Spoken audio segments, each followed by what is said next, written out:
Game Over Brasil! Bom dia, boa tarde, boa noite. E hoje a gente vai falar sobre a direita que se perdeu.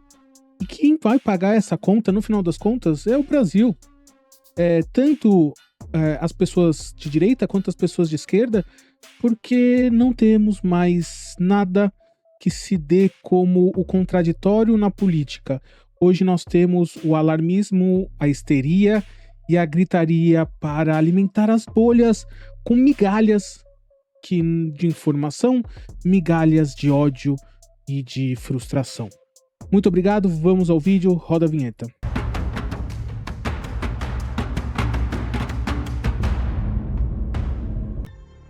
Então vamos lá, a direita se perdeu num caminho diferente. Primeiro a gente vai entender uma coisa. A gente não tá aqui falando de extrema direita. A gente tá falando da direita democrática. A extrema direita, pra você que se acha o cara mais importante do planeta, você nem no espectro político tá na minha análise. Porque aqui nós vamos analisar espectros políticos que defendem a democracia. A gente não quer papo com quem defende ditadura, quem defende golpe de Estado, quem defende qualquer dessas artimanhas para ganhar poder. Então a direita e a extrema-direita já começam se perdendo aí. Porque como a gente vai defender uma polarização, se tem polarização, se um dos espectros que está na disputa polar nem defende democracia? É a mesma coisa que falar que o extrema-direita e a extrema-esquerda estão polarizadas. Sim, porque nenhum dos dois defendem a democracia. Mas a direita e a esquerda, que hoje deveriam estar na disputa, não existe o lado da direita. É centrão e esquerda. A extrema-direita se perdeu aí. E aí você vai me falar, não, Luiz, mas temos o Tarcísio, o Ratinho Júnior, o Caiado, o Zema. Tá. Todos eles defendem Bolsonaro. Bolsonaro condenado por tentativa de golpe de Estado. E você vai me falar, não é. O Bolsonaro não é. Isso tudo é um complô do STF. E eu digo, tá. Mas você pegou o recurso da defesa de Bolsonaro, do Braga Neto, de Mauro Cid. Mauro Cid não, porque ele não recorreu. Dos envolvidos no golpe, do núcleo crucial, que seria os cabeças. A defesa de Bolsonaro diz, ei, sabe de uma coisa? Bom, até a gente planejou o golpe, mas a gente não executou. Então se a gente não executou, a gente não pode ser condenado. E aí você vai me falar, e vai ficar preso ainda a isso, a tal lei e ordem, que a direita tanto lutou para ser uma bandeira dela. Não que a esquerda não tenha, mas a direita colocou isso como uma virtude única e exclusivamente da direita. Hoje, nesse exato momento que eu tô gravando o vídeo, continua pedindo anistia para os envolvidos no ataque do dia 8 de janeiro. Então, para as 1.500 pessoas que foram presas, continua pedindo anistia para o núcleo golpista.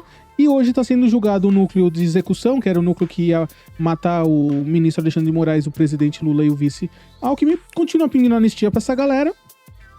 E do outro lado, a gente tem o Derrite, que é secretário de Segurança Pública do Estado de São Paulo, onde tem uma das maiores facções do país, o PCC, se ausentando para voltar ao Congresso Nacional para relatar a PEC da antifacção, a PEC da anistia para bandido. Eu não sei como é que ele vai colocar isso no nome da PEC, mas que não, no fundo, a primeira versão beneficiava bandido porque tirava a Polícia Federal das investigações. A segunda versão continuava beneficiando bandido porque para a Polícia Federal agir tinha que pedir autorização para o governador. E a terceira versão é uma emenda de uma emenda de uma emenda que no fundo é o que o governo federal queria. E a discussão do crescimento que a direita conseguiria fazer junto com a esquerda, essa discussão não existe. Porque você, da extrema-direita, tá captando todo o problema, tá transformando tudo isso em chama, em combustível para bolha. E a discussão política acabou. A discussão política vai ficar para quem? Pro centrão e pra esquerda. O centrão não quer saber de discussão política, o centrão quer saber de benefício próprio pro parlamentar. E estão conseguindo. E a extrema-direita e a direita democrática se perdeu de tal forma que o Derrite não para de querer fazer traficante virar terrorista. Os bancos já falaram, isso é ruim. Os empresários já falaram, isso é ruim. A sociedade civil já falou, eles não são terroristas, eles são bandidos, têm que ser presos, as penas têm que ser altas, tudo tem que ser o mais rigoroso possível. Porque se eles forem considerados terroristas, quem vai combater é a Polícia Federal. E a Polícia Federal não está preparada para isso hoje. Quem está preparada são as polícias civis. Então, tá perdendo discurso atrás de discurso. Até mesmo a segurança pública, que era uma bandeira tão forte da direita e cooptada pela extrema-direita, hoje se olha e fala, calma aí, como é que a extrema-direita e a direita podem defender as penas duras para bandidos se defende anistia para quem quebrou e pediu golpe de Estado? Como consegue defender penas duras se o Derrite tá aqui dando passe livre para traficante? Passe livre para pro governo federal, de acordo com a sua polícia federal equipada para investigação, não poder agir?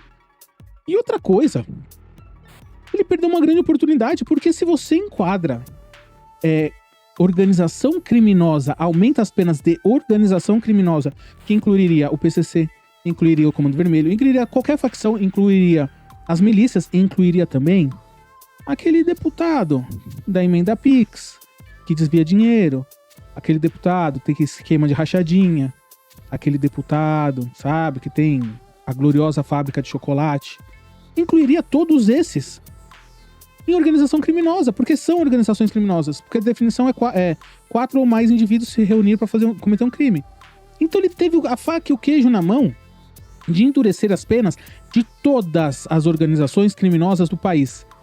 E adivinha, não foi isso que ele fez. Não é interessante todas as organizações criminosas terem penas mais duras, não terem progressão de pena? Afinal de contas, poxa, muito político por ano é condenado em organização criminosa. E aí fica ruim pro nosso lado.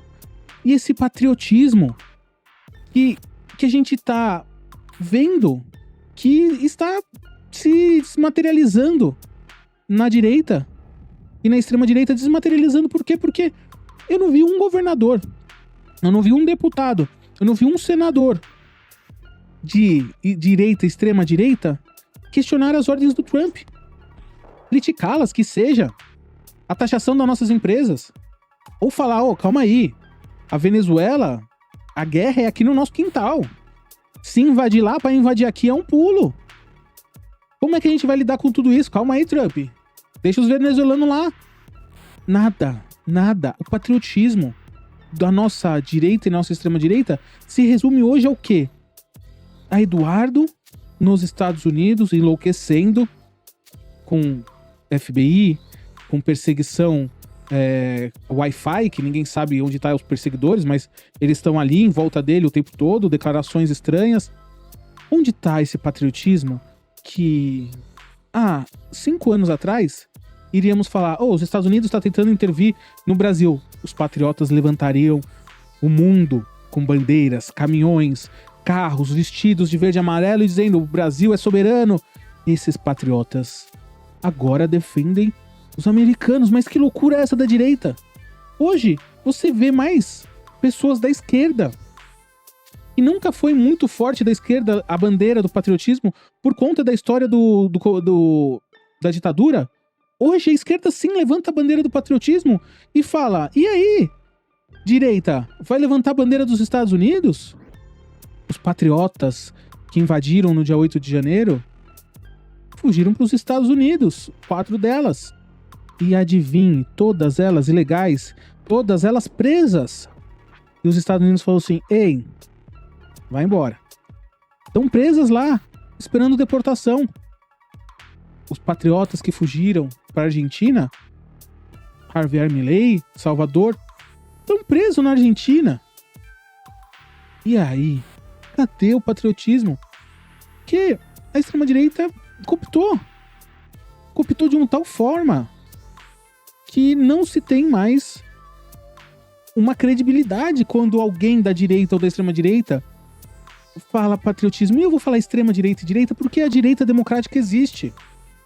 Ela existe, ela não sumiu. O problema é que a direita democrática hoje parece que é a esquerda, porque foi radicalizado tanto A extrema-direita foi levado tantas coisas para a extrema-direita, pautas, palavras, teorias que não fazem sentido e, na verdade, viraram só slogans.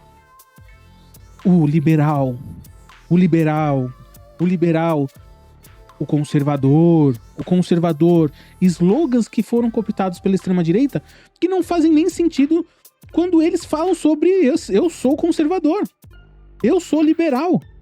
Eu nunca vi um liberal defender que o povo seja taxado como foi no IOR, no imposto de renda. Como você se diz liberal e aparece um projeto para você que vai tirar impostos das pessoas que ganham menos e você diz, eu sou contra porque eu sou liberal. E liberal é a favor de taxar imposto de renda nas pessoas pobres. Nas pessoas como um todo. Os liberais, os libertários. Esse povo usa as palavras e esquece do que elas significam. Os conservadores. Anda, vira e mexe, eu vejo. Eu sou da extrema direita e sou conservador.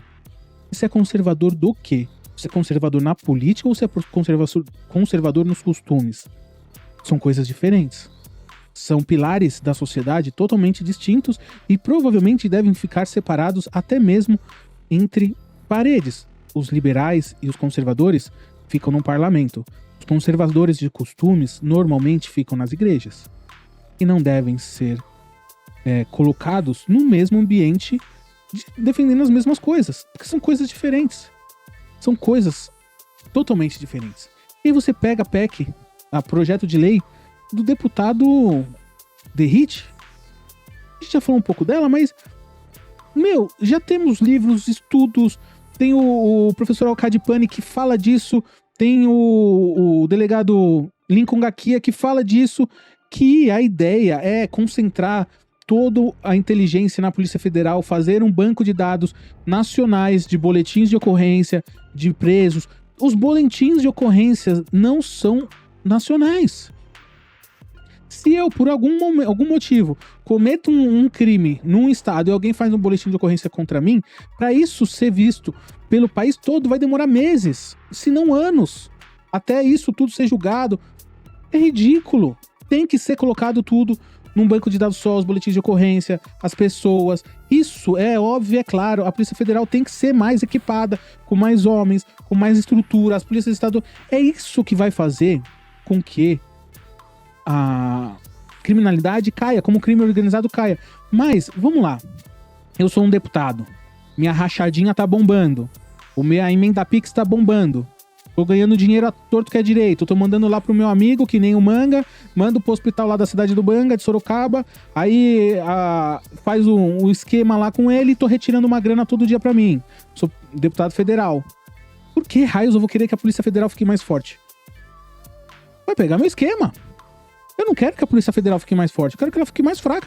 E aí o Derrite não vem com pelo menos uma lei dizendo tem que investir tantos milhões por ano na Polícia Federal, até X ano tem que ter o dobro de agentes, e é isso que vai fazer. Hoje, a Polícia Federal precisa de 20 a 36 mil agentes para agir corretamente no Brasil todo.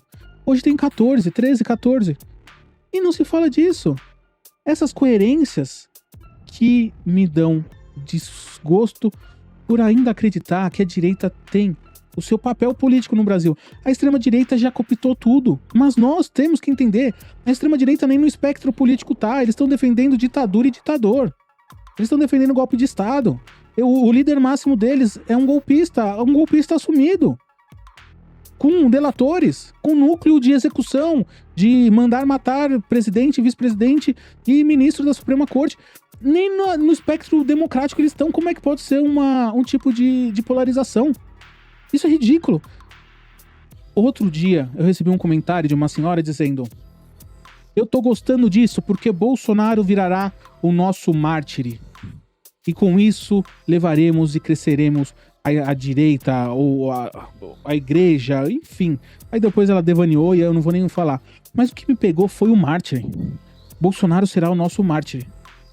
Calma aí. Tantas figuras boas, históricas brasileiras, tantos exemplos de superação, tantos políticos que morreram. Eles vão pegar o Bolsonaro, um cara que falou que vai dar golpe. falou que ia dar golpe e falou que desistiu do golpe. Nos processos, a defesa dele admitiu que queria que o Bolsonaro desistiu do golpe, não se sabe quando, então ele não podia ser julgado, ele só meio que planejou. Não dá, né?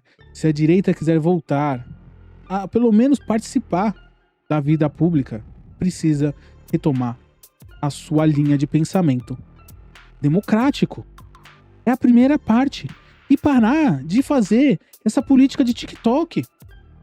Agora, a direita não reina mais nas redes sociais como antes. Não adianta vir com um projeto que vai ajudar seu amigo, vai ajudar seu membro da facção de estimação, que vai ajudar ali a organização criminosa do deputado, que tá cometendo uns ilícitos, mas afinal de contas, é meu amigo.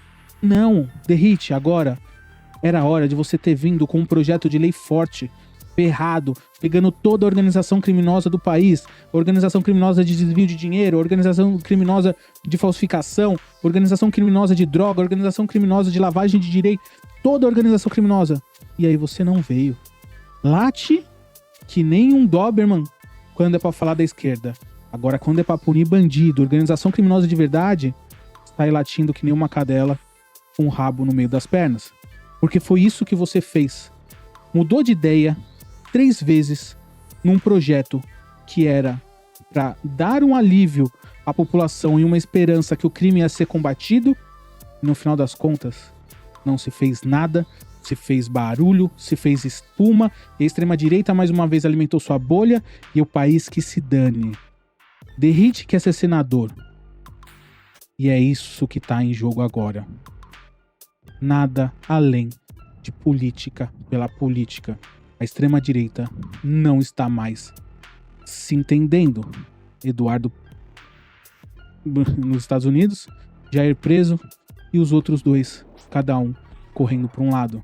Cada um falando uma coisa, tratando o estado de Santa Catarina como curral. E tá tudo certo, abandonando o mandato no Rio de Janeiro de vereador para se tornar senador. É isso, a direita se perdeu e a extrema-direita não tá mais nem aí para a história do país. Só quer realmente alimentar a sua bolha a qualquer custo. Muito obrigado e até a próxima.